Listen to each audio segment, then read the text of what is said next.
Président, la délibération, comme il vient d'être dit, est symbolique.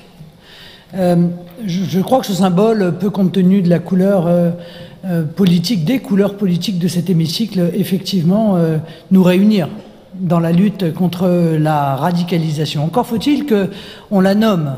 Parce que je crois que la première erreur, qui a été commise d'ailleurs par nombre de responsables politiques depuis des années, c'est de ne pas nommer les choses. Donc nommons-la, c'est la radicalisation islamiste, contre laquelle, bien entendu, nous souhaitons lutter. N'ayons pas peur des mots, parce que quand on commence à avoir peur des mots, on a peur, évidemment, des actes et du combat qu'on doit soi-même mener.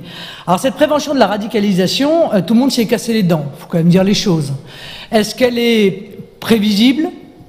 Est-ce qu'elle peut être prévenue? Ça, c'est une véritable question. En revanche, elle peut être sanctionnée, et c'est notre responsabilité que de sanctionner les associations qui, en réalité, se serviraient de l'argent public pour faire du prosélytisme, pour aller chercher des nouveaux soldats de ce fondamentalisme islamiste, et iraient, en quelque sorte, délivrer un message qui est évidemment profondément contraire à nos valeurs républicaines. Donc la question que j'aimerais vous poser, c'est que c'est bien, on fait des chartes, je me souviens, M. Payon avait fait des chartes de la laïcité collées dans les lycées, honnêtement, ça n'a hélas rien empêché, et je crois que le mal est extrêmement profond. Mais quelle est la sanction à la charte que nous allons voter ?